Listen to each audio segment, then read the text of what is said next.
Kinilabutan ako no, dahil nga na-confirm ng ating mga intelligence agency yung kinakatakutan natin na lumalalim na yung ugat nitong Pogo.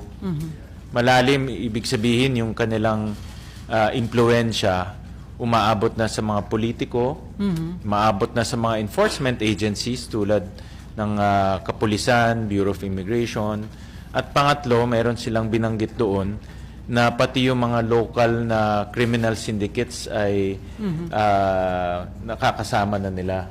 Itong Pogo, meron siyang seating capacity of more than 1,000 agents o 1,000 na trabahador.